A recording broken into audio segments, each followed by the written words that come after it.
Yes, absolutely, yeah. Tell us about it. So, like you said, we're a small business. We've literally just started up in the past 4 weeks, so coming out of that second lockdown.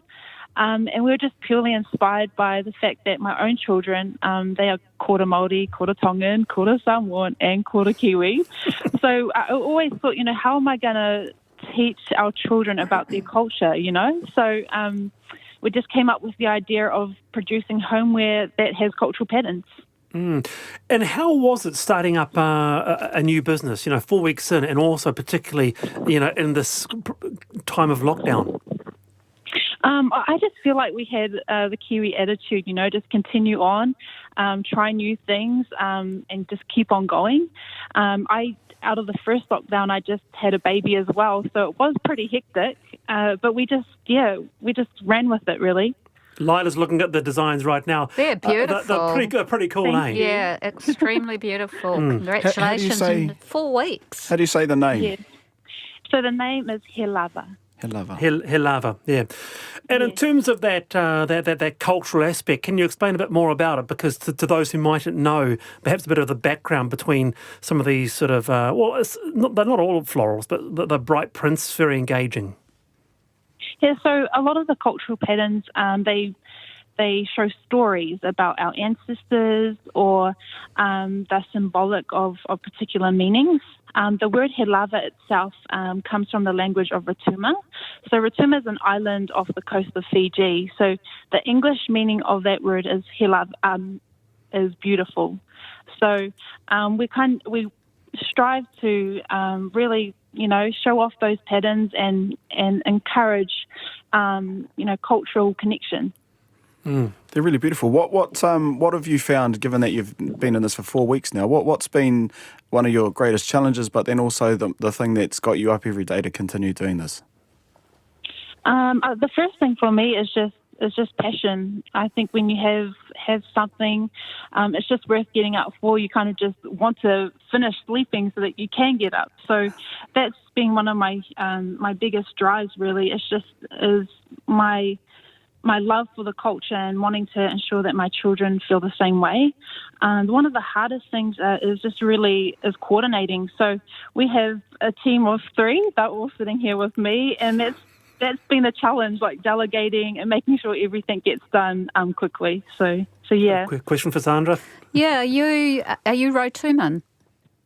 Are you from Rotuma? No, so my kids are, and also my the oldest grandchild on my husband's family, they've also got connections to Rotuma as well. Wow. And who does the manufacturing? Are you sewing them yourselves? Yes, so my beautiful mother-in-law does it all. Wow. What's your website? Yeah. So the website is www.helava.co.nz. Sandra, it's a privilege to have you on the panel. Thank you very much for your time. Thank you. And all the best. 4 weeks in, helava.co.nz. Very, very cool indeed. Lila Hare, Scott Campbell, thank you so much.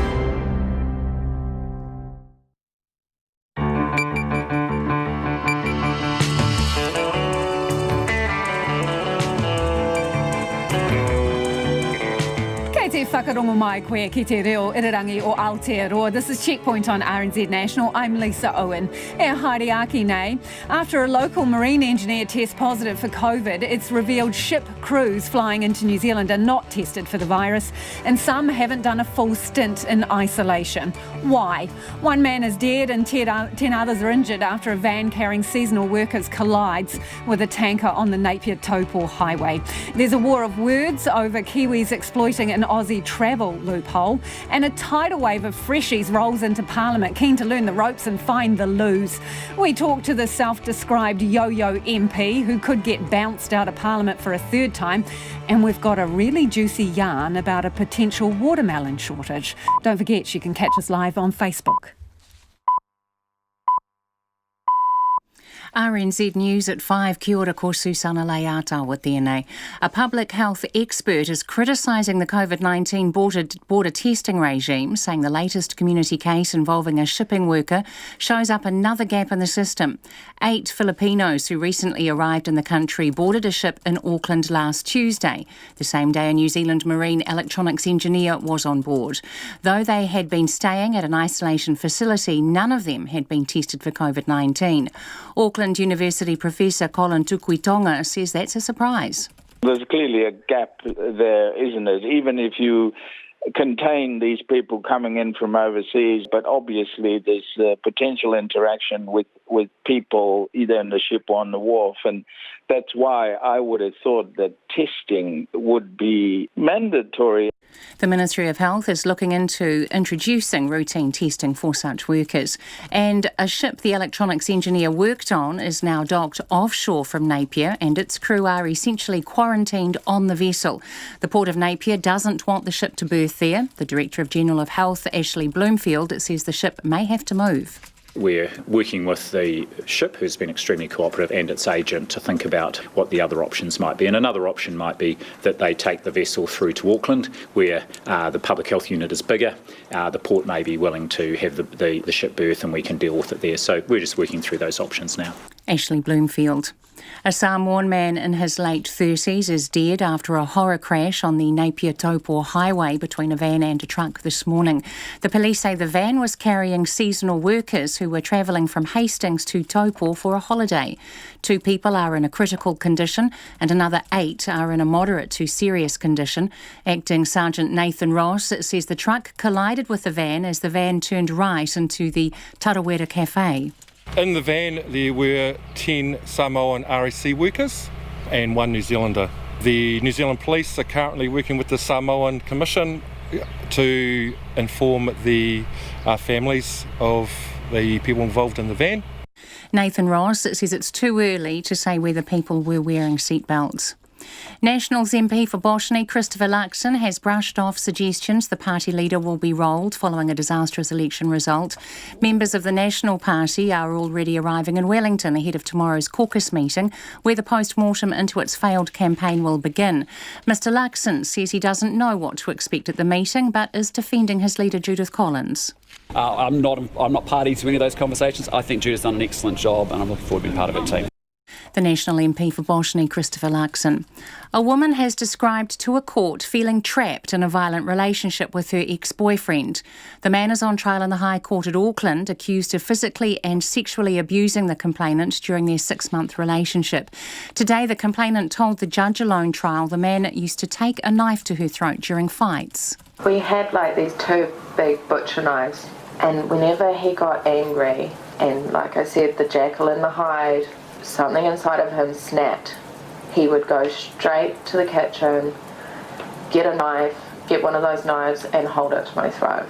The woman said she was terrified of the man but felt it was safer to keep him close than leave him. A disability care coordinator has been asked to apologise to a blind boy who was left unattended at a bus terminal. The Health and Disability Commission found the boy, who was in his early teens, was placed in a potentially dangerous position after the worker failed to arrange for someone to meet him.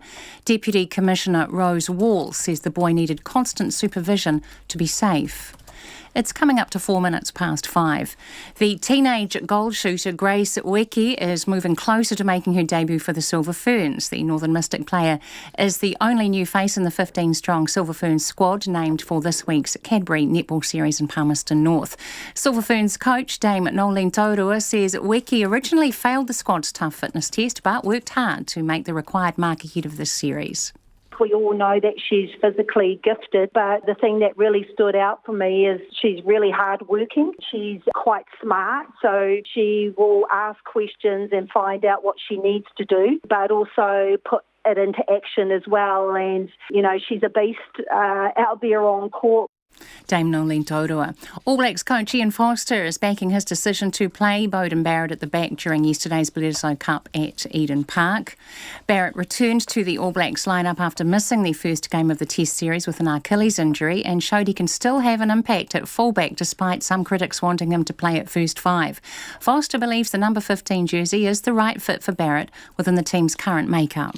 You know, I know there's a lot of noise about he's not a 15 and all that, but, you know, we've got a game that we think we involve him heavily in, and I thought you saw that last night or yesterday. Ian Foster. New Zealand racing driver Scott Dixon has won the Petit Le Mans, a 10-hour endurance race at Road Atlanta. Dixon was part of a three-man team that drove a Cadillac to victory. That's the news. Labour revels in victory. We can form a very stable government, and that's a priority for us. While the Greens hope to be part of government, everyone's kind of speculating and jumping at shadows, interpreting absolutely everything that everybody says, and I just think it is going to take a few weeks to kind of sort things out and for the dust to settle. a national licks its wounds. We've taken this knock, but you know what? We may be down, but we ain't out. The right thing to do is to provide stability to a party that needs it. A fresh start. Morning Report, weekdays from 6 on air and online. Now the short forecast from Met Service to midnight tomorrow. Northland, Auckland and Coromandel. Fine spells, a few showers possible in Auckland and Coromandel. Waikato to Taranaki, also Bay of Plenty in central high country. Occasional rain, heavy falls in Taranaki tonight. Rain gradually clearing from the south tomorrow evening. Gisborne and Hawke's Bay, cloud increasing with scattered rain tomorrow. Whanganui to Wellington, also Wairarapa and Nelson. Occasional rain clearing from the south tonight. Partly cloudy tomorrow, scattered showers in Wairarapa tomorrow night. Norwesterly gales in Wellington and Wairarapa easing tonight. Marlborough, Canterbury, North Otago and Dunedin, cloudy at times, scattered showers, possible thunderstorms in southern Canterbury tonight. Remainder of Otago and Southland, also Bulla, Westland and Fiordland, scattered rain or showers clearing tomorrow. And Chatham Islands, rain developing late tonight, clearing tomorrow morning. RNZ National, coming up to 7 minutes past 5. Thanks, Susanna. Kia ora, this is Checkpoint and I'm Lisa Owen. Tonight, an investigation is underway after a fatal crash involving a van carrying seasonal workers. A wave of eager newbies rolls into Parliament and roaming Kiwi makes for some grumpy Aussies. But first, a new gap in COVID border testing has emerged, with foreign workers transiting through New Zealand not being tested for the virus, despite spending shorter stays in managed isolation. It comes after a contractor who was working on a ship in the ports of Auckland early last week tested positive for the virus. The Ministry of Health says it's reviewing current measures in place at ports and for ship workers. Harry Locke reports. Investigations are still underway into how a marine engineer caught COVID. But a lack of testing of foreign crews transiting through New Zealand could be to blame. The man who later tested positive for COVID-19 was working on board the Sofrana Serville on Tuesday, October 13th, when 8 Filipino crew members walked onto the vessel. They had flown into New Zealand just days before, spending a brief amount of time in isolation at the Novotel Hotel in Auckland. But Director General of Health, Dr. Ashley Bloomfield, says they weren't tested for COVID-19 while here. With these crew in transit, we don't routinely test them, and that's something we're looking at immediately today with Maritime New Zealand and Transport colleagues. We'll be looking at that over the next few days. The Minister's asked us to do that. Associate Professor of Public Health at Auckland University, Dr. Colin Tukuitonga, is surprised by this. There's clearly a gap there, isn't it? Even if you contain these people coming in from overseas, but obviously there's potential interaction with people either in the ship or on the wharf, and that's why I would have thought that testing would be mandatory. He says it shows there are still holes COVID can slip through. One would say that that's a failure, because even if we had a really tight system, we still cannot be 100% sure that the risks are not there. The Ministry of Health does not yet know how long the man spent aboard the Sofrana Serville or the extent of the contact he had with crew members. Before arriving in New Zealand, the ship stopped off in the Solomon Islands, Papua New Guinea and Brisbane. After completing work on the Sofrana Serville on Tuesday, the engineer headed down to New Plymouth, where he spent 6 hours working in the bridge of the logging vessel the Ken Ray on Wednesday. He was being tested fortnightly, but Dr Bloomfield says they're now looking at whether this should be stepped up, particularly for people like him, who spend long periods of time working on ships. Whilst he's wearing PPE and the crew are wearing PPE, the length of that exposure may mean that either more regular testing might be indicated or testing that is associated with automatically with a period, maybe 2 or 3 days after he has worked on a ship. The risk to public health is being treated as low. The man has 4 household contacts, 3 close contacts from his stay in a hotel in New Plymouth, and 1 workplace contact. All have so far returned negative results, except for 2 household contacts who haven't had their results back yet. 3 Port Taranaki staff members who may have had contact with the engineer have also been tested and are isolating. 1 has already returned a negative result. The Mayor of New Plymouth, Neil Holdham, says no one is taking it lightly. The port are taking this very seriously. New Zealand and the health department are taking this really seriously, and I think our people are cooperating because we are proud of what we've achieved as a nation. Meanwhile, the 21 crew members aboard the Ken Ray are being held up outside of Napier Port. The Ministry of Health says all are close contacts, but whether to test them on the ship or to allow them to dock is still being discussed with the port. Genome sequencing of the virus type shows it is a new strain not seen before in New Zealand. For Checkpoint, Harry Locke.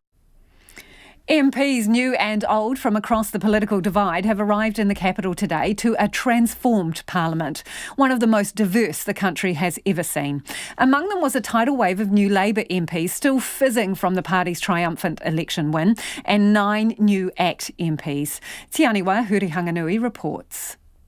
Rachel Brooking, Nacy Chen, Barbara Edmonds, Shannon is away, Ingrid Leary, still to come. The newly elected MP for East Coast, Kitty Allen, beginning the morning with a roll call. On her list, a whopping 22 new Labour MPs, among them Whanganui's new MP, Steph Lewis, who was swarmed by media upon her arrival to the Beehive. I'm very honoured by the faith that the people in the Whanganui electorate have put in me, and I hope to do them proud over the next 3 years and hopefully beyond. Have you ever been interviewed by the media before?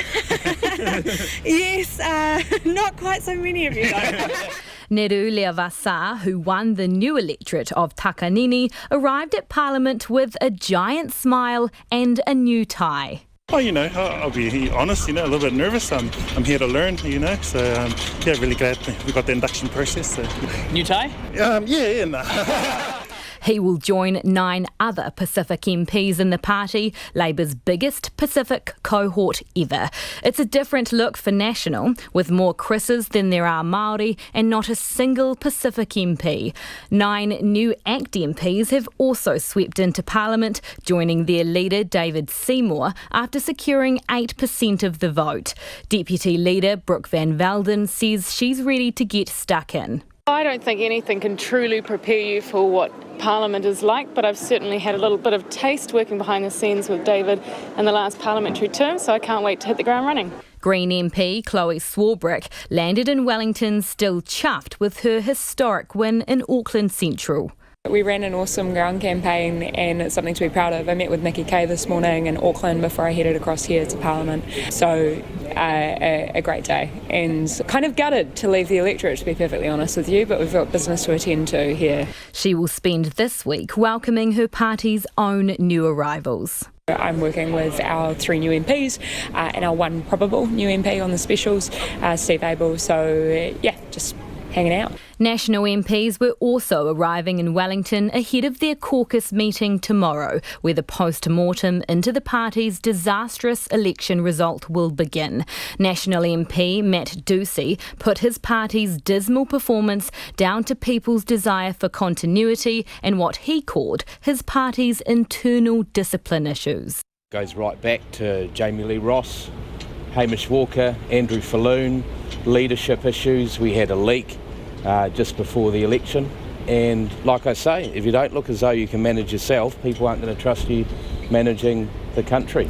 He also pointed to the leaking of an email written by MP Denise Lee criticising Judith Collins in the dying days of the campaign. When you look at the impact that leak had on us, our leader Judith Collins spoke that it dropped about 100,000 votes, then it needs to be addressed. I mean, we need to have a culture that says that is not appropriate. Nationals got some new MPs too, including Christopher Luxon, the former boss of Air New Zealand and now representative for botany. It's really excited, actually, like my first day at school, actually, which is really great. So, really, I mean, we had a fantastic result in botany. We had a great bunch of supporters. We've been there for the last year and working pretty hard, and so it was a great night. He's widely tipped as a future leader of the National Party, but he was talking down those suggestions today. I'm not party to any of those conversations. I think Judith's done an excellent job and I'm looking forward to being part of it too. Also pledging support for Judith Collins was the new MP for Invercargill, Penny Simmons, who was quick to rule out ever being Prime Minister. No, I definitely don't think that. Why not? Is that not your ambition of yours? No, it's not my ambition at all. No. What is your ambition? My ambition is to advocate strongly for the people of Invercargill. Major decisions now loom over the Beehive, including what the next government will look like. Prime Minister-elect Jacinda Ardern has promised it will be formed within the next 3 weeks. Mo te hōtaka o te ahiahi, ko te aniwa, hurihanga nui, aho. She calls herself the Yo-Yo MP. National's Maureen Pugh is trapped yet again in the revolving door of politics, not knowing for sure whether she's in or she's out. You might know the name because former party leader Simon Bridges was caught on tape calling her effing useless. But this is the third time the West Coast has been caught in the dead zone. 2014, she was in via the party list on election night, but out after the special votes were counted. 2017, same story, in on the night, out on special, because they don't tend to favour National. She finally got over the line in 2018 when Bill English resigned, but right now Maureen Pugh's the last National MP on the list to make it to Parliament. But with specials still to be counted, Maureen is standing by to be jettisoned. Maureen, have you got a sense of deja vu? I actually thought this might have been third time lucky, but no, it's not. But yes, definitely deja vu. And so I am under no illusions what is going to happen when the specials are counted, Lisa. So, well, explain your situation to people who are not 100% here. You're kind of in no woman's land at the moment, aren't you? Well, as I say, this is the third time it's happened. So on election night, with the numbers that come in on the day, I get enough votes, the National Party gets enough votes for me to get in on the list. Then what happens are the specials are counted and they tend not to favour us, and so we lose votes, other parties gain them, and so we lose a position or two on the list, and I drop off. Then I wait for someone who might be retiring or moving on, and then I come back in, which is what happened when Tim Grosser left and Bill English in 2018. So, yeah, a bit of deja vu, and it looks like that's going to happen again, although I'm not quite sure whether we will have, enough wriggle room this time, because it's a very short list this time. Yeah, so Maureen, you're number 19 on the party list, as I've got it in front of me. National gets a total of 35 seats, 26 electorate seats and 9 list seats. So you're relying on a list seat here. So as you point out, well, you're hanging by your fingernails basically, aren't you? Again, yes. Again. I've got strong fingernails, Lisa. So how are you feeling about the situation? Oh, look, I'm pretty resigned to it. Like I say, I've been here before. It's just the nature of the beast, the MMP environment. The special votes, there's quite a few of them this time. I believe about 480,000. And if National gets 25 or 6% of those, it means that, there's a big chunk have gone to other parties, and they will probably increase their capacity within their MP pool, and which means that we will decrease. So it's just how MMP works, and those specials don't tend to favour us after an election. And so, I am resigned to that. That's fine. So, Maureen, you're pretty much saying you think you're out. Is that what your feeling is at this point? Oh, I'm almost assured I'll be out. But, as happened in the past, never sure how long that's for. And but because we are a very small party list now and likely to get smaller, whether there is an opportunity to come back in is really the big unknown for me. Okay, Maureen, lean in a bit here because we need to have a quiet chat. The thing is, you could make it if Jerry Brownlee or Nick Smith decides to resign. Are you hoping that's going to happen? No, I'm not, because when I came in after the last election, it was because Bill English resigned, and I would never have wished that on us. And so the same with Jerry and Nick. They've been very good friends, great colleagues. Nick is my partner electorate MP, and he's been a great mentor and support to me, and so has his team in his office in Nelson. So I'm not going to wish that on them. And for me, I'm quite happy to go home, back to the farm, and just sit and wait it out. And I don't wish any ill on any of my colleagues. Do you prefer the farm over politics, or are there some similarities? No, there are very few similarities, actually. I don't have a preference, though, because, my loyalty is to my community, the community of the West Coast and Tasman. So you can't give that away and substitute it for something else, because I will never be able to give that away or let it go. But going home to the farm is not a punishment either. Spending time with my husband and family. My daughter, for instance, she's needed me a lot more this year than I've been able to give her. How would you describe your sort of revolving door political career? How would you sum that up? Well, I call myself the yo-yo MP. I'm up and down, up and down, up and down. I was hoping to yo up rather than yo down this time, but it's going to do it. I'm sure of that. And, I might yo-yo back up again. Who knows? But look, it's not going to be the end of the world as I know it, Lisa, but it will be the end of a job as I have known it and loved doing. So, look, it's just one of those things. When you get into this game, you understand the rules. And, I could get all bitter and twisted about it, but I'm the only one that's going to impact on. And that's Maureen Pugh, who is currently a National Party MP, but as she says, she's likely to get bounced out when the special votes are counted. It is 22 minutes past 5, and you're with Checkpoint on RNZ National. Keen for your feedback. You can text us on 2101, tweet us at Checkpoint RNZ, or email checkpoints@rnz.co.nz.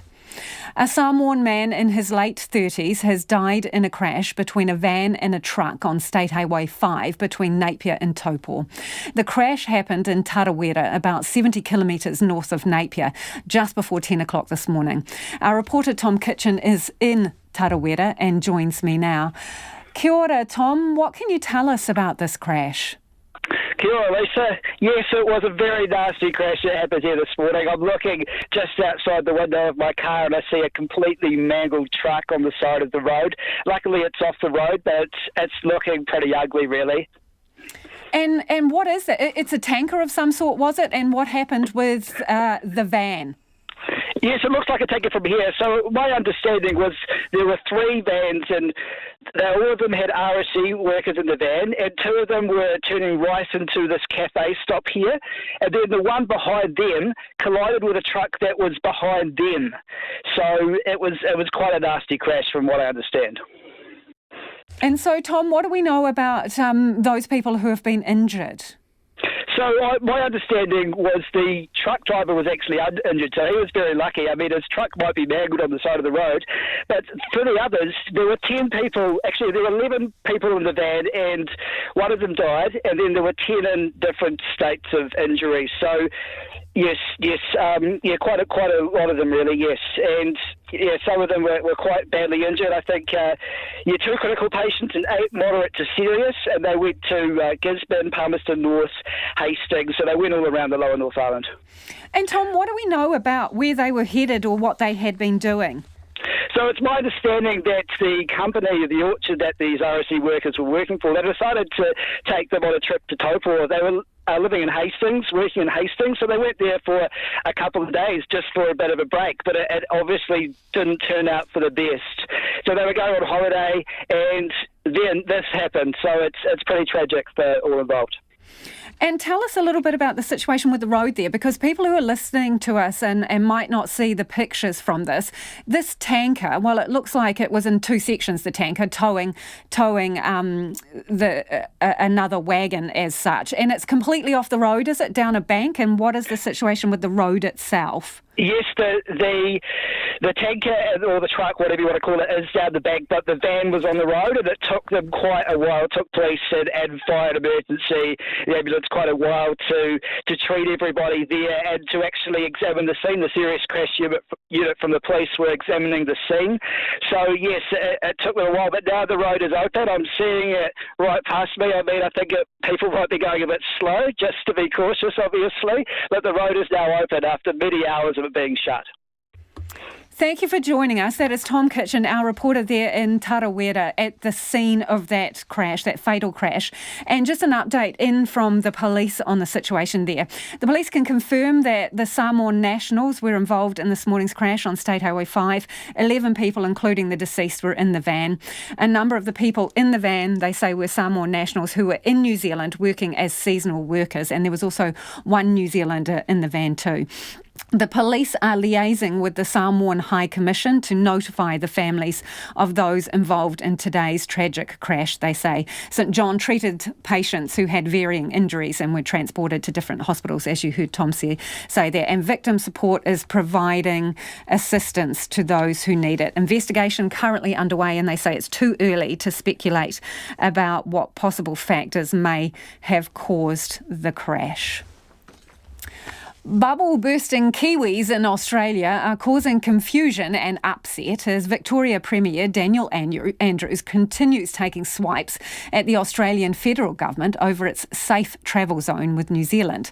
New Zealanders are using the one-way bubble with New South Wales and the Northern Territory as a way of getting into other states, such as Western Australia, Victoria, Tasmania, and late this afternoon, South Australia. There are no clear rules stopping Kiwis travelling on to Victoria, but Premier Andrews isn't exactly pleased to see his Trans-Tasman neighbours. Nick Trubridge has the latest. A war of words in Australia and its Kiwis caught in the crossfire. Victorian Premier Daniel Andrews says 65 New Zealanders have used a safe travel zone to slip into his state. There's 55 of those people have been door knocked. There's still a few more to do today, which we will do. There are 17 flights into Melbourne today that could possibly have New Zealand passengers that have arrived via Sydney. But he's not exactly rolling out the welcome mat. We're not particularly pleased that we were asked a question, do you want to be in the bubble? And then turns out, even though we said no, we are. But that's the fact of the matter, that's what we face. I'm not going to be quarantining people who come from a low virus community, and we just have to make the best of this. Andrews today continuing his attack on the Australian federal government, responsible for opening the safe travel zone between New Zealand and New South Wales and the Northern Territory. Our website made no mention of this prior to about 8:30 last night. It now does. And we will provide the best advice and the best public health response to any and all people who finish up arriving from New Zealand, because despite the fact that we didn't want to be in the bubble, seems like the bubble applies to every part of our country, not just those that said yes. But Checkpoint poured over the Victorian government's website on Friday night after news broke Kiwi travellers were being held at Melbourne Airport after arriving from Sydney. It quite clearly shows Victoria has no restrictions in place stopping travellers entering from another Australian state. And while Andrews is crying foul over effectively being included in a one-way travel bubble with New Zealand, his colleague, Victorian Chief Health Officer Dr Brett Sutton, appeared to welcome New Zealanders earlier this month. New Zealanders are free to come to Victoria. The question is what the requirements are on arrival in Australia, and so the travel bubble, as I understand it, is that there's no quarantine requirement for those coming from New Zealand because of the risk status of New Zealand. Australia's acting Immigration Minister Alan Tudge says Mr Sutton was present at a meeting before the safe travel bubble commenced and raised no objections about New Zealanders travelling on to states beyond New South Wales and the Northern Territory. Back home, Director General of Health Dr Ashley Bloomfield touched on the scrap during the relative quiet of New Zealand's daily COVID-19 update. Dr Bloomfield was asked whether the breakdown between state and federal authorities across the ditch jeopardise the continuation of Trans-Tasman flights. I don't think they'll be putting them in jeopardy. I think what they are doing is confirming that there is a range of quite complex issues that need to be worked through, particularly if there are different arrangements for travel between New Zealand and individual states in Australia, and that's why they'll be working through those issues. Checkpoint approached Visit Victoria, the state's tourism arm, for its position on New Zealanders using the safe travel zone to enter Victoria. It said no one was available for an interview and has not responded to requests for a statement. Meanwhile, Western Australia Premier Mark McGowan is set to hold a press conference on the safe travel zone debacle just after 6 p.m. New Zealand time. That's after 23 Kiwis arrived in his state overnight. Unlike Victoria, interstate arrivals into Western Australia are required to complete quarantine. While Mr McGowan's office didn't reply to Checkpoint's request for comment prior to the Premier's press conference, Daniel Andrews today gave some insight into his Labour Party colleague's position. I spoke with Mark McGowan, my good friend Mark McGowan, yesterday. Just like us, they had absolutely no idea until 25 people turned up, that 25 people could turn up or would turn up. Andrews says he's yet to speak to Tasmanian Premier Peter Gutwein about any Kiwis who may have managed to fly across the Bass Strait.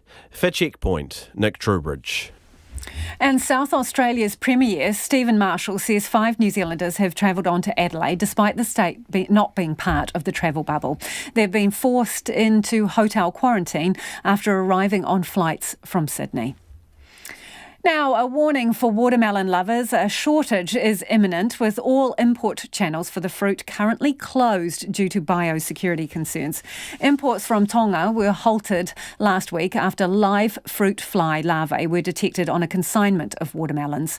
The suspension is expected to have a devastating impact on growers in Tonga and could mean the fruit won't be available here until the local harvest starts in late December. Maya Burry reports. New Zealand imports watermelons from Australia and Tonga, but due to a plant virus in Queensland, shipments from Australia have been on ice since December last year. Jerry Prendergast from the produce industry group United Fresh says with imports from Tonga also impacted, consumers will likely have to go without the fruit for some time. We normally have right through winter and right up to Christmas Australian watermelons coming into the country and Australian melons in general. Now, they haven't been coming because the pathway has been stopped. We've been expecting this year Tongan watermelon to take us right through to Christmas. There was still about 75 to 80 20-foot containers due to come into the market between now and through to December. They won't be able to come now. Food industry consultant Glenn Forsyth says New Zealanders shouldn't cross their fingers for an abundance of watermelons this Christmas, as local growers will only have just started harvesting. That's a tough one because they don't really get underway until after Christmas, so it will be tight and prices will be high. And of course the demand's going to be strong because everyone's going to be hanging out for melons. So yes, that's a bit unfortunate. Waikato watermelon grower Mike Parker has just started planting the frost-sensitive crop on his property and says growers will be hoping for hot days and light rain to maximise yields. He says demand for watermelons is year-round, but increases considerably when summer arrives. On a hot day, demand is usually very good for a nice juicy watermelon when the weather's hot. So January, February and often March, those are the months where demand is highest, which also coincides with the bulk of the growing season. Mr Parker says the halt on watermelon imports is necessary, as it's extremely important that pests and diseases are kept out of New Zealand. Oh, extremely important. I mean, we don't want to jeopardise our industry at all. I mean, it's bad enough with a pest incursion, but with a virus, it can debilitate a whole crop. So it's extremely important that we have very good biosecurity. So our hats off to NPI for stopping these imports. Jerry Prendergast agrees, but says the suspension will be devastating for communities in Tonga who grow the fruit with the expectation it goes to New Zealand. Between $1.6 to $2 million was expected in income with these watermelons going through to December. So, as I say, we really feel for the communities in Tonga. I know that NPI is working very closely with the Tongan government to see what they can do to get that pathway up and open, but it's very early days yet. The Ministry for Primary Industries says the length of the suspension will depend on how quickly authorities in Tonga can investigate the compliance issue and put measures in place to assure New Zealand that exports can resume safely. For Checkpoint, Maya Burry.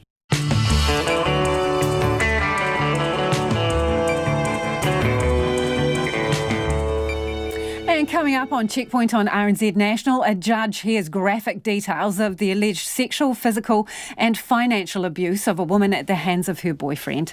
What does the Lord Mayor of Adelaide think of bubble-busting Kiwis wandering into South Australia?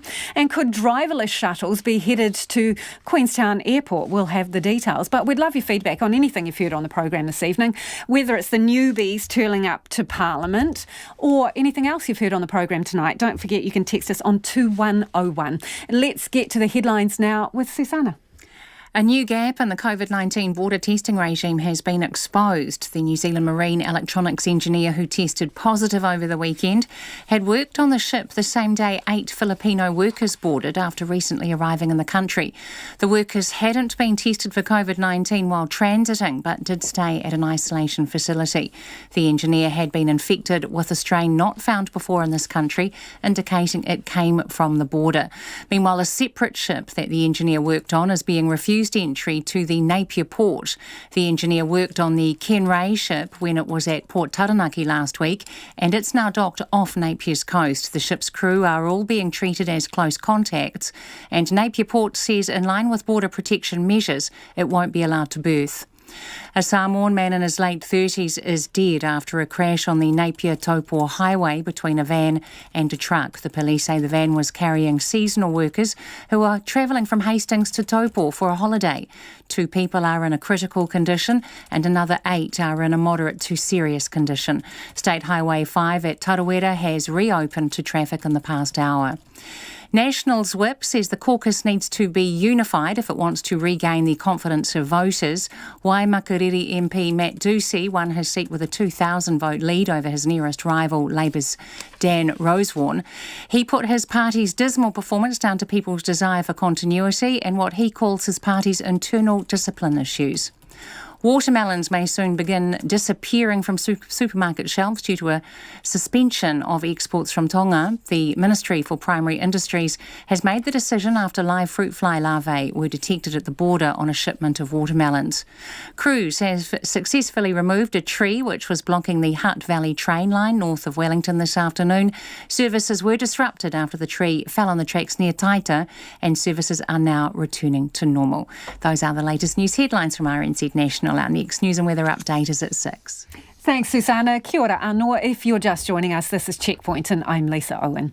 It's time for the business news now with Nicholas Poynton, who is in our Wellington studio.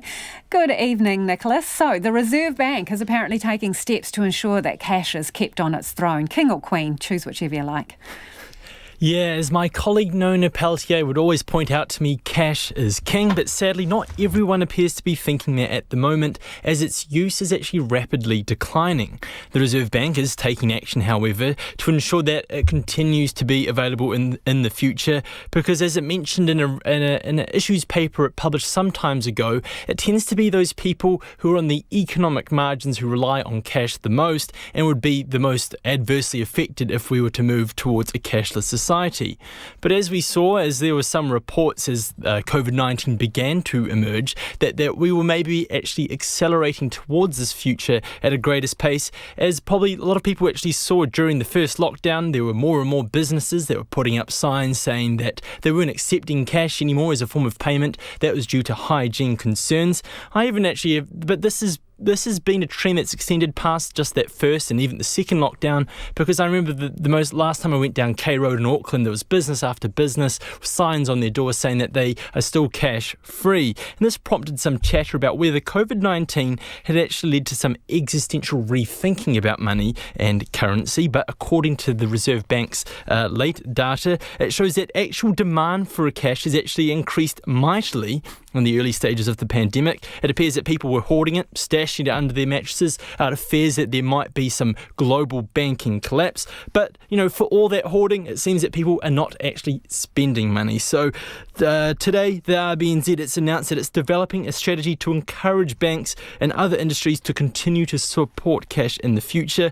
But they're a bit thin on detail about how they're actually going to do that, what that strategy will actually look like. But I find this a really fascinating area of development, of policy development, what this will mean for money in the future. So I look forward to actually being back on the show sometime soon to talk about what their plan is going forward. No cash under my mattress, Nicholas, just the odd sock that the cat has dragged there in a state of boredom. OK, let's move on to the services sector, which appears it seems to be hanging in the balance. Yeah, so on Friday we got the Performance of Manufacturing Index, and today we got its sister survey, that's the PSI, and that manages activity in the services sector. And it's fair to say that the likes of the hospitality, tourism and other services businesses, they're a lot more volatile to the ebbs and flows of COVID-19 and are not really as resilient as the manufacturing sector. It's really exposed to lockdowns and the likelihood of more of those in the future. So the index for the month, it was actually up. It's sitting at 50.3. Remember, a reading above 50 indicates growth. So there's expansion in the services sector, if not by a whisker. But what is probably more worrying is that the employment sub-index shows that jobs are being shed in the sector for the 7th month running. And that's really been the story of both the PMI and the PSI this year, is that while the activity sales have gone up month to month, there have been these big swings, employment has continued to remain soft. And look, there's no real way to really put this, that it's not really going to look get any better anytime soon with regards to employment there, because while as we run up to Christmas and sales, especially in restaurants and retailers and things like that, we probably will see an increase there, but the underlying pressures there in the economy, we've seen sort of step backs in consumer confidence. We've also got the loss of tourism that's going to really come into bite over the summer. That employment is probably going to remain weak for quite some time. And Nicholas, so first day of the markets post-election, how are the numbers looking? Well, look, the NZX Top 50, it fell by 48 points, which is, not too much really. It's down by about just over 1/3% to 12,385. Our dollar is at 66.1 US cents, 93.3 Australian, 51.1 British pence, and gold, can't forget it, is up by about $2 to $1,900 US an ounce. Thanks, Nicholas. Nicholas Poynton joining us with business from our Wellington studio. A woman has detailed a graphic account of physical and sexual abuse she says she suffered at the hands of her ex-boyfriend. The man, who has interim name suppression, is accused of abusing the woman during a brief relationship that began in 2016. His 2-day judge-alone trial began in the High Court at Auckland today. Our court reporter Annika Smith was there, and just a warning, this story contains some graphic details. In a DVD interview played in court today, the woman told the police she met the man in his 20s in late 2016. They hit it off, and within a few months they'd coupled up and moved in together. The woman said it wasn't long before the physical abuse began. The first time he hit me, we were having an argument, and I just remember he just slapped me across the face. And I've been in an abusive relationship before, so I vowed to myself that if I would never get back into one, and so this was just like, I'm in it now, like, this is scary, I can't escape. I've just put a lease down on this place, moved in, how the am I supposed to get away? The woman said things escalated quickly, and though she told her mother about the violence, she felt it was safer to stay and keep him close than leave him. She described being slapped and pushed during fights, the man sometimes taking a knife to her throat. We had these 2 big butcher knives, the type of knives that you use for cutting up chicken and that kind of stuff. And whenever he got angry, and like I said, the jackal in the hide, and something inside of him snapped, he would go straight to the kitchen, get a knife, get one of those knives and hold it to my throat. The woman said she felt like she was walking on eggshells around the defendant and broke down, describing his anger during their relationship. And I could never understand why he got so angry towards me. Like, I just loved him and I just wanted him to just love me like I... The woman said she had a fighting spirit, so fought back at times, but eventually lost the will to resist the violence. She described one night where, during a big fight, the man tried to kill her, chasing her around the house before holding her in a chokehold and forcing her to perform sexual acts on him. I just looked at him and I said, please don't make me do this. Please don't make me do this. And I was crying and he said to me, if you don't do this, I will kill you and I will kill your family. And you know I will. She told the interviewer she felt so embarrassed about what had happened, she hadn't told a soul. The woman eventually left the relationship, getting a protection order the same day she moved out. In her opening address, Crown Prosecutor Fiona Kalani said the abuse wasn't just physical and sexual, but financial too. She said the man took more than $10,000 from the woman during the course of their relationship through rent payments and direct bank transfers. Through this financial dependence by the defendant, felt trapped in the relationship and unable to leave, and had paid for household furniture, whiteware and so on, making it difficult for her to end the relationship earlier than she did. The defendant furrowed his brow, expressing disbelief during parts of Ms. Kalani's opening statement this morning. He's pleaded not guilty to 2 charges of sexual violation by unlawful sexual connection, 3 charges of male assaults female, 2 of assault with a weapon, and 1 of threatening to kill. In a brief opening statement, his defence lawyer, Belinda Sellers QC, told the court her client categorically denies the offending.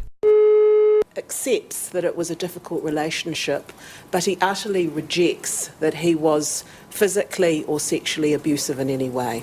The judge-alone trial before Justice Brewer is set down for 2 days. Atu i te ko ti matua ko Annika Smith aho. And coronavirus cases are rising rapidly across Europe. In France, a strict curfew is now in place for 20 million residents for at least the next month, as the nation reports the highest daily rate of new cases. Italy too has recorded the largest number in a single day. And in the UK, there's a bitter political divide between the Prime Minister, Boris Johnson, and regional leaders as calls continue for a full nationwide lockdown. The ABC's Samantha Hawley reports. In Italy, a mass is held for the 179 doctors who've died from COVID-19. Siamo riuniti per ricordare I medici che hanno perso la vita, lasciato nel dolore. We are gathered today to remember the doctors who lost their lives and left their loved ones, friends and patients in pain, the congregation is told. On Saturday, Italy recorded almost 11,000 new cases, the highest number yet. In Prague, Mass was held outside as cases in the Czech Republic continue to surge too.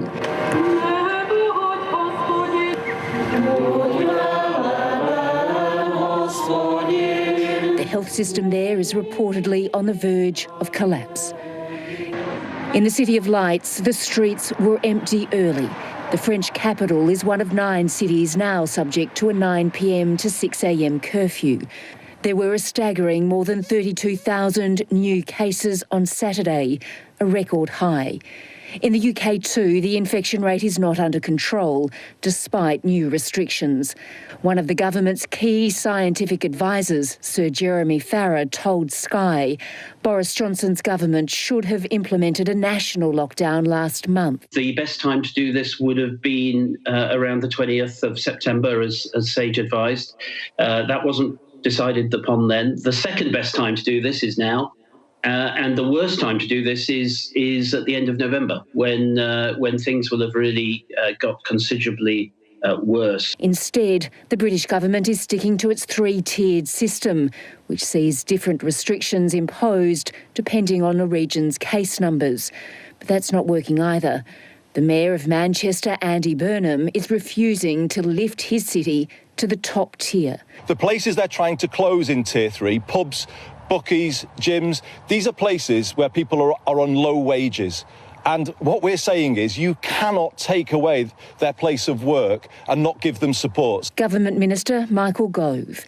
What we want to do is to work with local authorities and local leaders in order to find the right approach so there's the maximum amount of local cooperation and buy-in. There is some positive news. Sir Jeremy Farrar says a vaccine could be not too far away. There are things coming along the horizon soon. I do believe the vaccines will be available in the first quarter of next year. But it's not ready yet, and he says it will be a very difficult winter. And that was the ABC's Samantha Hawley. It is 11 minutes to 6. I'm Lisa Owen and you're with Checkpoint on RNZ National. The All Blacks have dispersed around the country for a few days off after dominating yesterday's second Bledisloe Cup test against Australia. The 4-1 win at Eden Park was a significant step up on a disappointing first test draw. It was also a match which produced a statement performance from one of the All Blacks' newest members. Our reporter Clay Wilson and cameraman Dan Cook caught up with the team as they prepare for more than a month across the ditch. The day after, the afternoon before. Caleb Clark's big smile and bright yellow shirt, every bit as big and bright as his performance on starting debut for the All Blacks.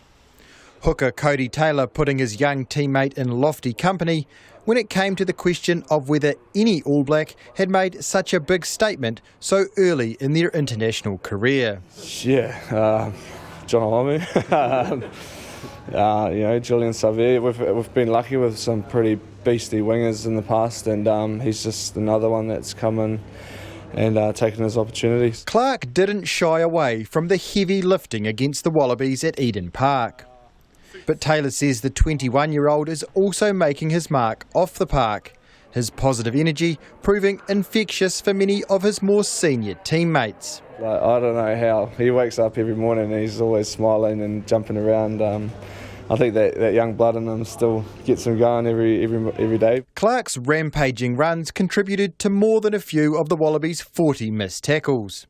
Australian prop James Slipper admits the Blues youngster has made an impressive start to his Test career. He's obviously a really powerful player. You can see that just by watching him play. We actually made him look pretty handy with how we were tackling across the board. So ideally, mate, we don't want him to be running over us, but with a player like that, you just got to get stuck in and make sure you make your tackles. He's got a big future in the game, no doubt. That expectation is clear to see from many quarters. But All Blacks coach Ian Foster is confident Clark is equipped to block out the hype. He knows it's a fickle world. You get headlines one day and you get shot down the next, and so you just got to enjoy what you do and keep growing. So he's fully grounded in that area. While Clark has booked his ticket to Australia, not every player involved for the All Blacks' only 2 home matches of 2020 will be on the plane. Foster says the new travel bubble between New Zealand and New South Wales means they probably won't take as big a squad as originally intended. Not that he hadn't been impressed with how the whole squad had avoided panic as the opinions and critiques swirled in the wake of the drawn first test. We haven't achieved everything we wanted to achieve, but we're building, and now we've got this exciting trip over to Oz, which we can't wait because we've still got some business to do. Namely winning at least one of the 2 remaining Bledisloe tests to seal the famous cup for an 18th straight year. And Cody Taylor is very much on board with his coach's sentiment. We haven't even got the trophy yet that we want to lift, and we know we've got 2 more jobs to do. Jobs that begin when the All Blacks fly out for Sydney on Sunday. For Checkpoint, Clay Wilson. And if you were listening to that piece from Clay and Dan, we'll put the video up on our Facebook page. Billionaire Xero founder Rod Drury is behind an idea for driverless public transport being considered from Queenstown's airport to the city. The project's very much in its early stages, with the Transport Agency and Ministry commissioning a study to see whether autonomous shuttles are feasible in New Zealand. Hamish Cardwell has the story. Rod Drury's idea is for a low-speed driverless shuttle service in Queenstown, with vehicles carrying passengers and cargo between the airport and the city, along a designated corridor that only needs to be 1.4 metres wide. COVID got him thinking about infrastructure projects that could help get the country back up and running, including in the tourist mecca Queenstown, which has been hard hit by the economic downturn from the pandemic.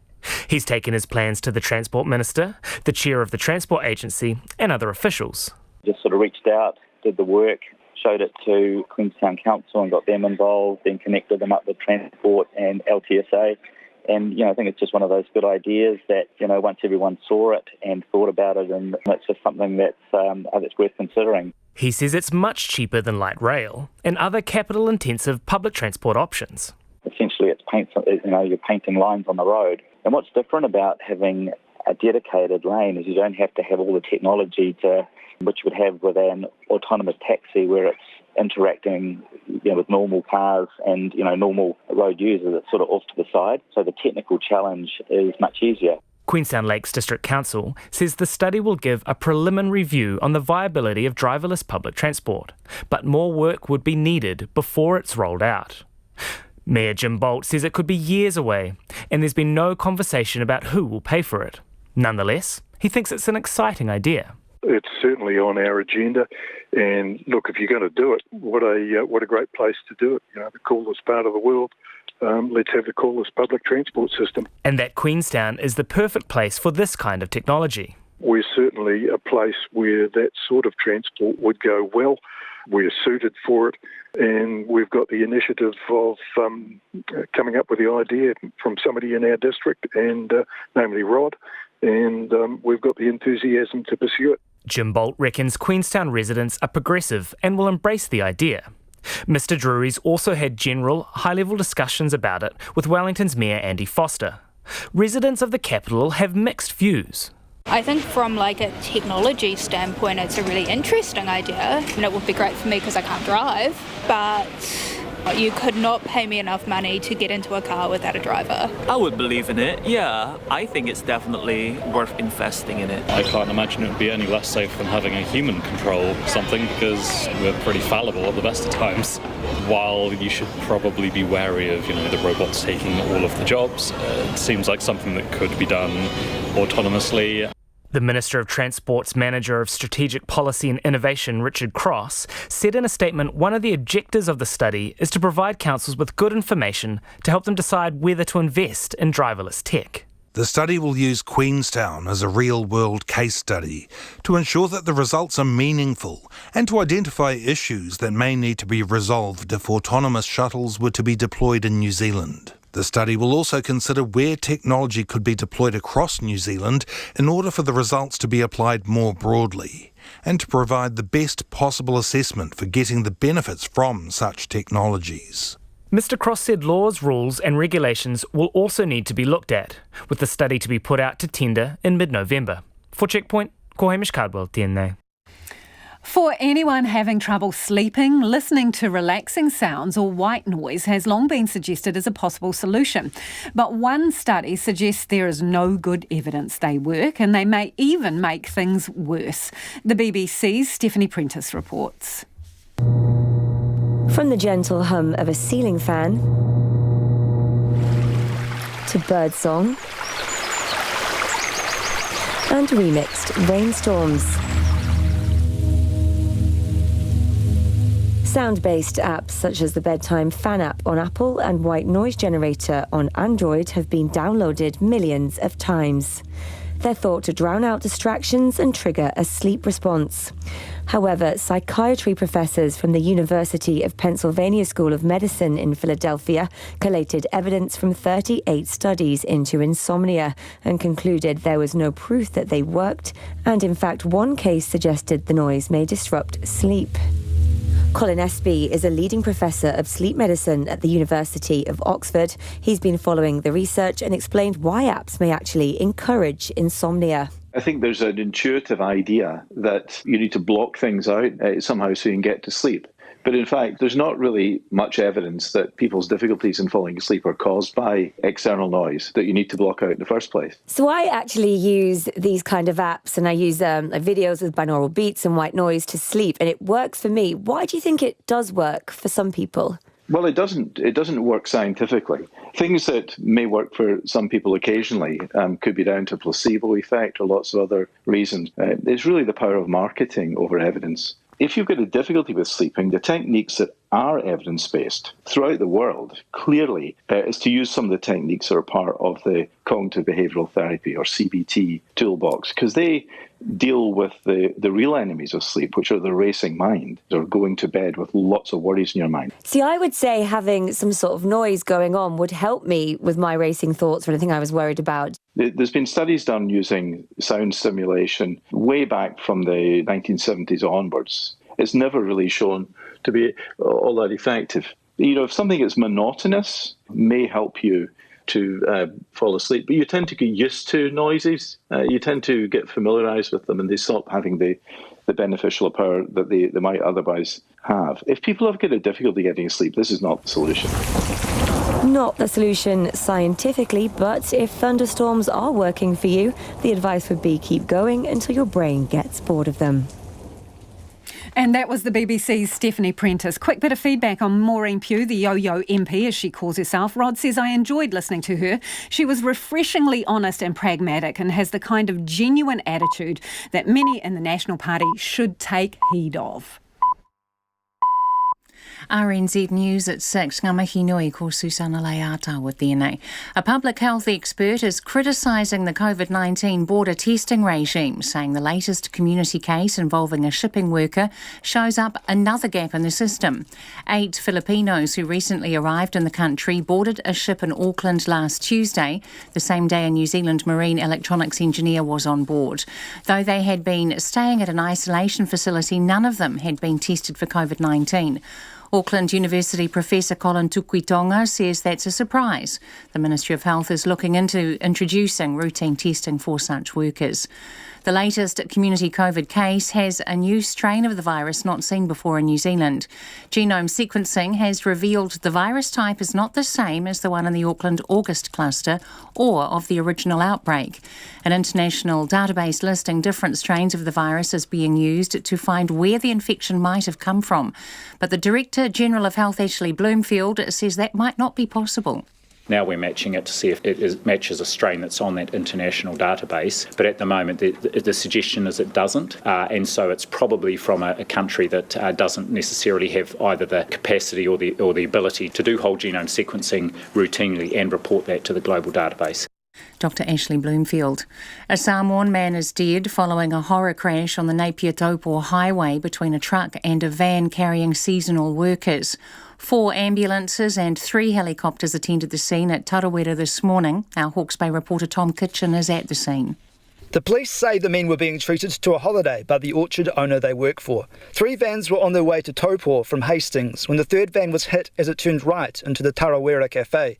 The man who died was in his late 30s and was sitting in the passenger seat of the van. 2 people remain in a critical condition and another 8 are in moderate to serious conditions. The police say it's too early to say if the people in the van were wearing seatbelts, but the roads were slippery.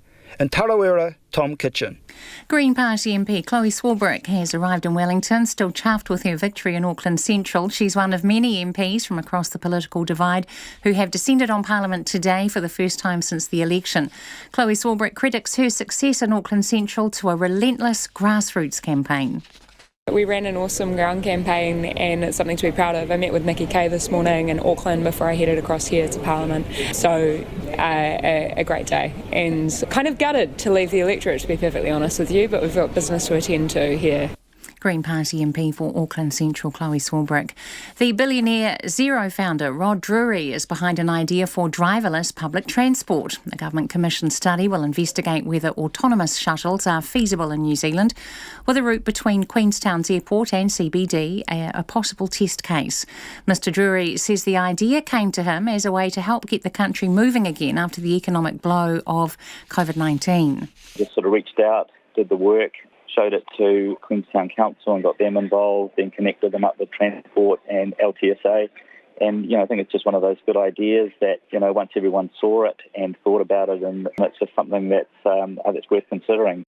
Rod Drury says the vehicles could travel a designated corridor about the width of a cycleway and keep them separate from general traffic means they can use simpler technology.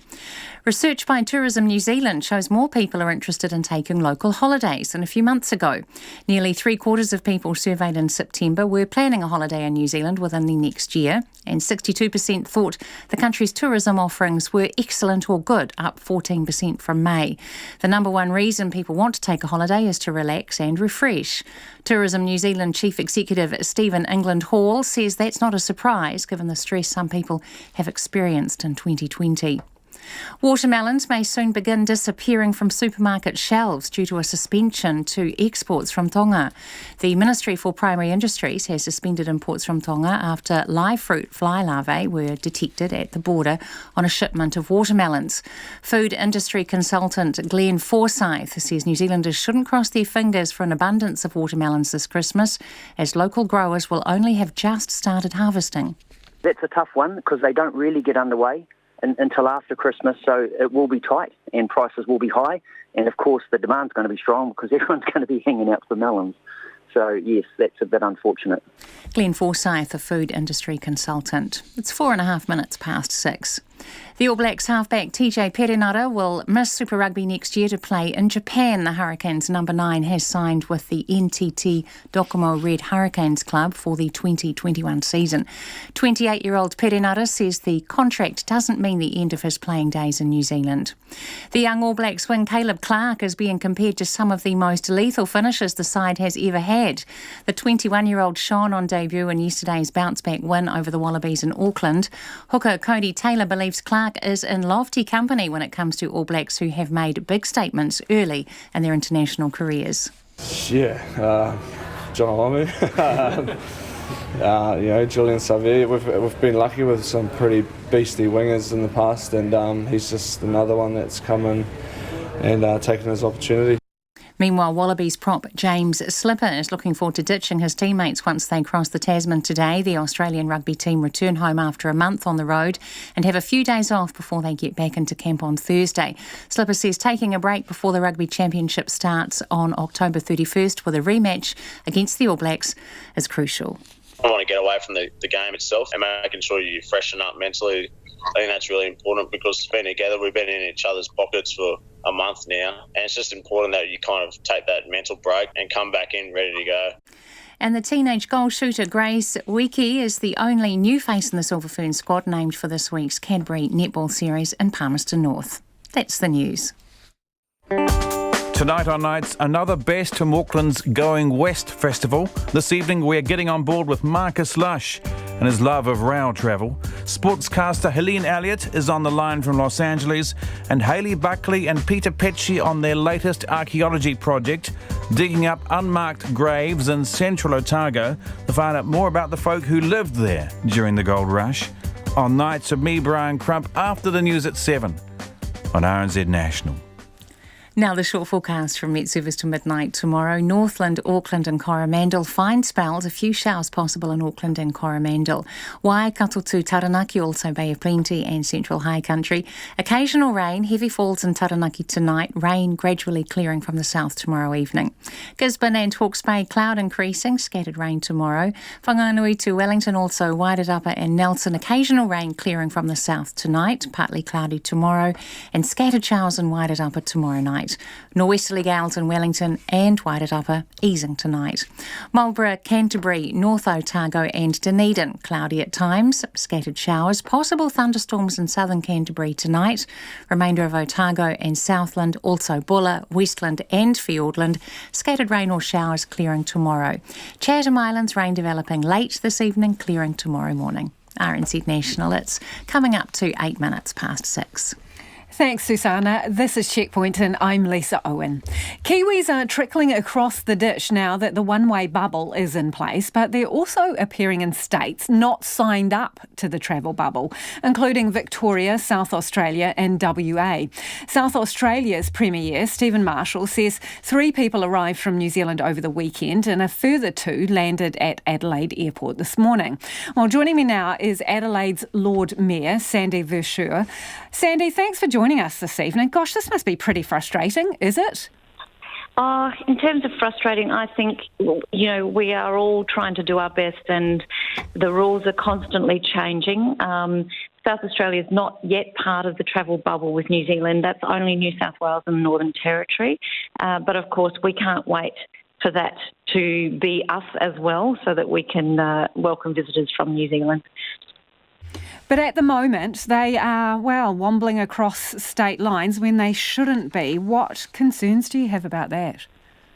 Well, as Premier Marshall said, the protocols were observed at the airports when the passengers came in, and as a result, they've been placed into quarantine through the Medi hotels. I think people really need to do their homework because all of the rules are constantly changing. People need to be up with the latest. There are border restrictions throughout Australia, and which could possibly be a little bit confusing for people. So they have to do their homework. At the moment, it is only between New Zealand and the Northern Territory or New South Wales. And of course, once you're in Australia, then all the other border controls need to be paid attention to. So the Kiwis have entered through New South Wales. They may not have known that actually is what happens once they come to the country. We, of course, in Adelaide, we've been a sister city with Christchurch for nearly 50 years. So, we are hopeful that there will be a travel bubble between ourselves and New Zealand. And, of course, we just ask people to be mindful, to really look at the rules, make sure they understand what restrictions are in place, because we are all working to contain this globally and we need to be very mindful of putting other people at risk. Sandy, are you giving these visiting New Zealanders the benefit of the doubt? Do you think that they've made a mistake or don't know the rules, or they've just thought, I can slide this one past the goalie? Well, not having spoken to them personally, I will always give people the benefit of the doubt. What I do know that is our system here in South Australia works very, very well. The Premier did actually do a press conference this afternoon, and he has spoken to what is now in place with those visitors that have come in. But the protocols were observed. So, in terms of how the state is working, we're very happy that has worked well in this case. But again, we do ask people to be mindful that the border restrictions are still in place.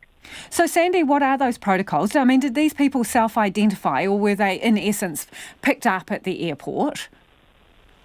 Well, I think in terms of people coming into the airport, everybody is asked to identify, say, where they've travelled from, how long they've been there. These are all the normal protocols. And the passengers that came in, went through those protocols and were identified in that way. And where are they now? So they get shuffled off to isolation, do they? So they're in a Medi hotel, so they'll complete their quarantine in terms of the arrangements that our state government has in place in terms of any international travels and quarantine. Of course, I imagine that there will be further conversations in terms of before people depart from New South Wales or Northern Territory to make sure that they understand that the protocols are in place. Yeah, because that's the interesting thing, isn't it? You pick them up, they've been picked up when they landed, like the two that have landed in Adelaide. One wonders if the system is working at the other end when they got on the plane to come to you. Nobody asked any questions. Without being there, I don't know. But, I think Australians are all very mindful of what protocols are in place and what borders are open, what aren't. And we like everyone else, we're checking on a very regular basis because we all have family and friends around Australia and around the world so that we understand what those restrictions are. But, we have been very, very lucky here, as you have been in New Zealand, by our governments working very diligently to contain the infection and keep everybody safe, and we want that to continue. So again, I would ask people to just be mindful and make sure that they do the right thing by themselves and by everybody else. Yeah, so Sandy, just to be clear, in terms of your message, people who know the rules and know they shouldn't be coming to Adelaide or anywhere in South Australia, what would you say to New Zealanders who think, well, I'm just going to give it a crack? I'd say please don't. It's, look, I just think, we are in... we are in such an interesting place globally, and if New Zealand and Australia do the right things, then we are both countries that are doing exceptionally well, and I'd like us to stay that way. So rather than people flaunt the rules, and there'll always be people that will give it a crack, but please don't. And if they come to South Australia, we hope it's in better times when we've got that travel bubble open and we can welcome them with open arms. So the travel bubble that exists at the moment, it's been marketed as a safe travel bubble. I'm wondering, do you think it is a safe bubble if this is what's going on, if you're getting people coming to your state when they shouldn't be? Well, I think that's whenever the bubbles, if we're going to call them that, whenever there are liftings of restrictions, then everybody works through what that means. As I said, I haven't spoken to them personally. I can't say whether this was on purpose or by mistake. I just ask people to really check the rules and make sure that they are up to date with whatever the latest restrictions are. We do ask them to be mindful that South Australia does have border restrictions, and we are currently not part of the travel bubble with New Zealand, so they have to wait a bit longer for that to happen. Really appreciate your time this evening. That is Adelaide's Lord Mayor, Sandra there. Some of you have already been getting in touch via text on the Aussie bubble. Diane says, what is not clear for these New Zealanders travelling to Australia? There are clear rules as to where you can go. I'm not surprised that states not in the bubble are brassed off. Why are they jeopardising the bubble for all of us? I'm hoping to join my partner in Sydney in a few weeks, but that won't be happening if these people stuff it up for us. Pull your head in and follow the rules. Not that hard, says Diane. And Vicky's also got in touch to say, I simply can't imagine how those New Zealanders believe they could travel from state to state. I've just listened to the news, and I would know this. They can't do it in Australia. How on earth did they think that they could do it from New Zealand? And why would they want to? Thanks for your feedback there. You can get in touch via text 2101. You can tweet us at Checkpoint RNZ, or the email address is checkpoint@rnz.co.nz. And staying in Australia, where after almost 100 days in lockdown, Victorians woke up to greater freedom. In Melbourne, gatherings of up to 10 people from 2 different households are now allowed. Tennis courts, golf courses and skate parks have reopened. Hairdressers have been given the green light, and there's no time limit on outdoor socialising and exercise. In the Greater Victoria region, hospitality venues can now have up to 70 patrons outside and 40 inside. While the easing of some restrictions has been welcomed, some business groups say it's not enough, and the federal government has renewed its call for Victoria to move quickly towards a predominantly open economy. The ABC's Annie Guest reports.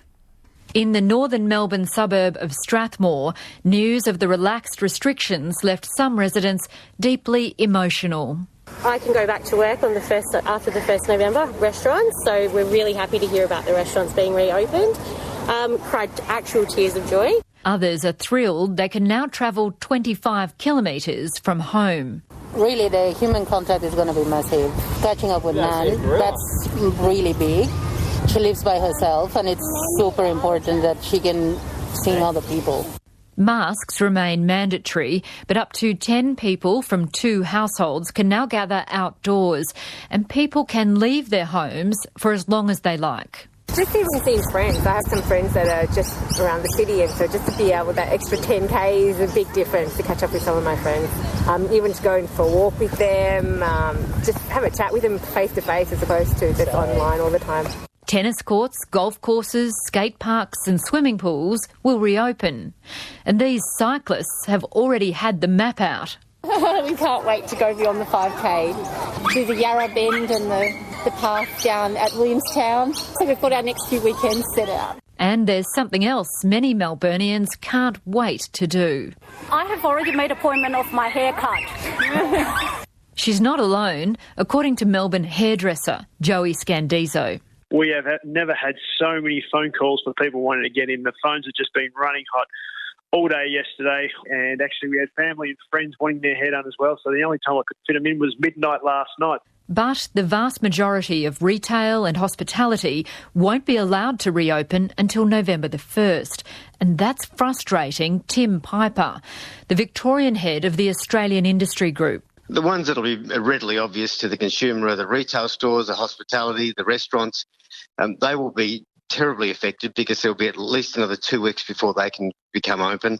And then we've got manufacturing in the state that in many cases are still being restricted because they can't put as many people on as they would like to. They're being restricted by the COVID requirements. And therefore they're losing some contracts. Well, what do you say is the alternative plan that should be in place now? Well, what we've suggested is that if you can do things outdoors, then you should be able to do them. So which businesses could operate outdoors that are not allowed to at the moment? Why wouldn't you give retailers the opportunity to do that, the smaller ones? Why wouldn't you let restaurants take that opportunity? Why wouldn't you enable cafes to do that? People want to get out to them. And that was Tim Piper from the Australian Industry Group, ending that report by the ABC's Annie Guest. Overseas adventures remain a distant dream for Kiwi travellers who are instead opting to embrace trips in their own backyard. Doc is expecting a bumper summer on the Great Walks, with domestic bookings up 55%. It's not the only local exploring people are doing, with a new survey revealing 75% of Kiwis are planning a domestic holiday over the next year. But some tourism providers say visitors are coming in fits and starts, and the situation remains dire for many businesses. Katie Todd reports. Under the chandeliers at the Cordis Hotel in Auckland, dozens of tourism leaders and operators gathered today for Tourism New Zealand's roadshow. The luxury surrounds are in stark contrast to the horror situation faced by some of those gathered. It's really difficult. I mean, so we've had great numbers during the school holidays, fabulous, the sort of numbers you'd expect to see in high season in summer, and then a lurch to next to nothing for a few weeks, and then it gathers momentum again. I think that's why the roller coaster analogy is so accurate. That's Gavin Oliver, the owner of EcoZip Adventures on Waiheke Island, who at the start of 2020 was hoping to expand operations to Kaikoura. He compares his visitor numbers since then to a life support machine, repeatedly spiking and dipping, making it difficult to plan marketing or staffing, let alone an expansion. But research released by Tourism New Zealand suggests people are increasingly endorsing the idea of travel in their own country. 62% of people surveyed described domestic holiday options as excellent or good, up by 14% from May. The organisation's General Manager Stephen England Hall says more than 3/4 of those surveyed were planning a backyard holiday in the next 12 months. People cited a desire to relax and refresh, enjoy spectacular scenery or visit new places. What that suggests to us is that people have had a pretty hectic start to the year, and that rather than driving for new experiences or, once in a lifetime kind of moments, they're really saying, actually, you know what, over the summer and into next year, we really want to just chill out for a bit.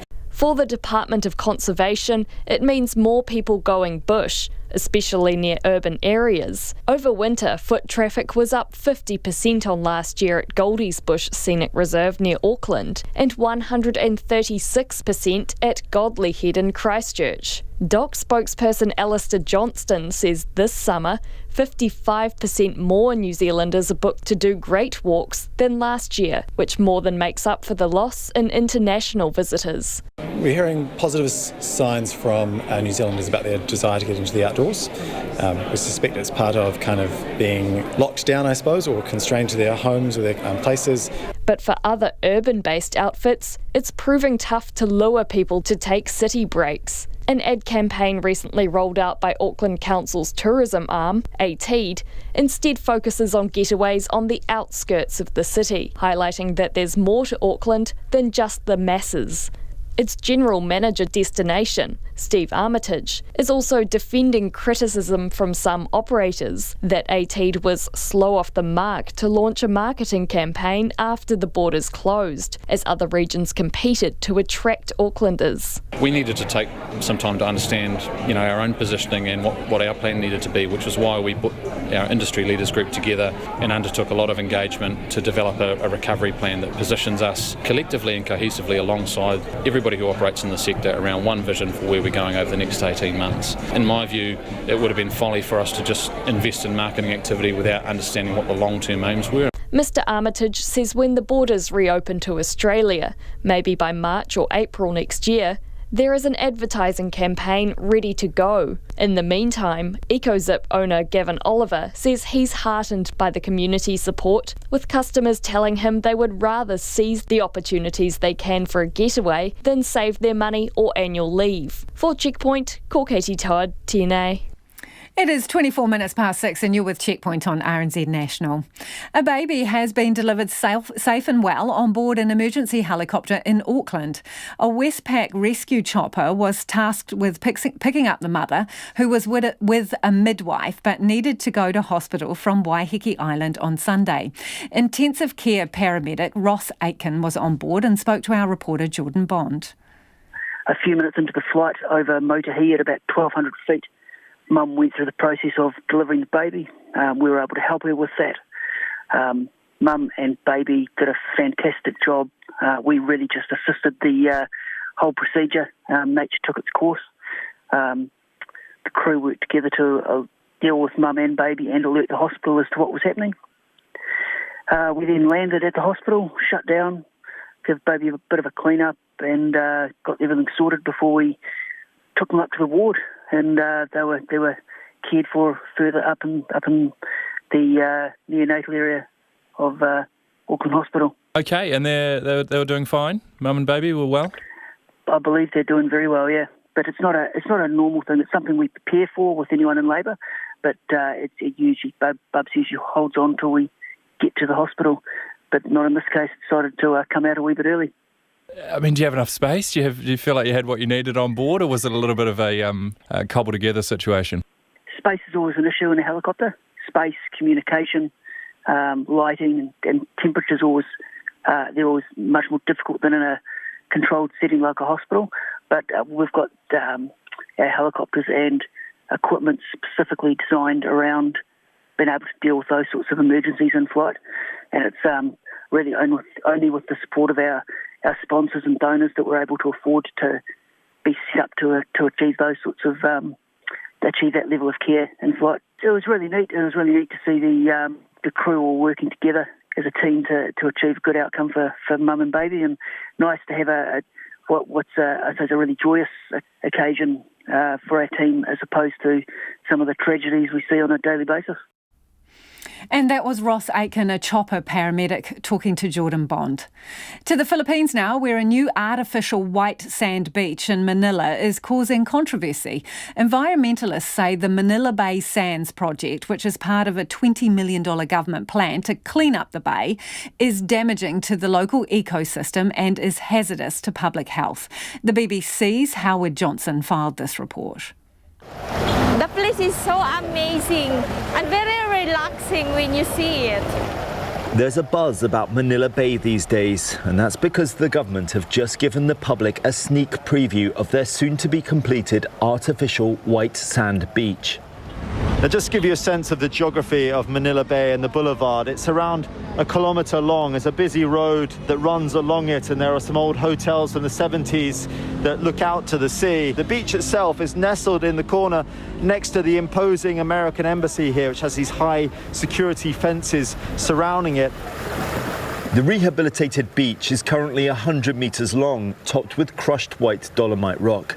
It gleams against the charcoal black water of the bay. I'm just 100 metres away from the white sand beach on a rocky outcrop, and I can see a massive collection of polystyrene, plastic bottles, cockroaches. Lots of rubbish is accumulated here because this is a city of 13 million people. Lots of the waterways here flow into the bay, so lots of the rubbish arrives here too. Something that you won't be able to detect is the smell, fecal matter in the water, currently so high that the authorities tell people they shouldn't swim here. But in the background you can hear the creaking and groaning of a waste trawler, which is scraping up the waste from the bottom of the bay and dumping it into a barge. Marshals, you guys President Duterte's government have committed to honour a 2008 Supreme Court order to clean up the Manila Bay water basin, an undertaking largely overlooked by previous administrations. But in early 2019, work began to clean up the rivers and tributaries that flow into the bay. A solar-powered water treatment plant was inaugurated and bay polluting companies were taken to court. The so-called Beach Nourishment Project is the icing on the cake. But for water safety researcher Dr. Maizoni Ligaray, the laying of the dolomite is premature. That effort is still not enough because there are still some sources, for example, from domestic sources, and maybe some establishments that were not monitored yet and are illegally discharging their sewage waste to Manila Bay. So a lot of steps should be taken as well before we try to beautify the bay aesthetically. To make matters worse, video footage emerged showing what appeared to be tidal erosion of the crushed dolomite rock. Shortly after, sandbags were placed along the perimeter of the beach. The government are also investigating claims of environmental damage caused by the quarrying of the dolomite from a site on the southern island of Cebu. Gia Glarino, spokesperson for the environmental group Kalikasan, says dolomite washing into the sea could be detrimental to the local food chain. And that was the BBC's Howard Johnson with that report. And just a hand from the North Shore Police, 2 people have been charged after a cache of firearms were located. There are 25 firearms, various calibers, they say, including a large number of prohibited military-style semi-automatic weapons, a shotgun and a pistol. They also located numerous boxes of ammunition and a quantity of meth. And at a second address, they found ammunition and more than 50 cannabis plants. So 2 people in their 50s have been charged over that haul. Don't forget you can check out all our stories online. Anna Thomas is back first thing tomorrow morning, 5 a.m. with First Up. I'll catch you later in the day. RNZ News headlines at 6:30. 8 people have died in the past year on the North Island Highway where a fatal crash occurred today. Napier Port's refusing to let a ship dock as its crew are considered close contacts of a marine engineer who's tested positive for COVID-19. National MP Todd Muller accepts this year's leadership changes will no doubt be discussed at caucus tomorrow. There's excitement in Queenstown over an idea to trial driverless public transport. Those are the headlines. Our next news and weather is at 7.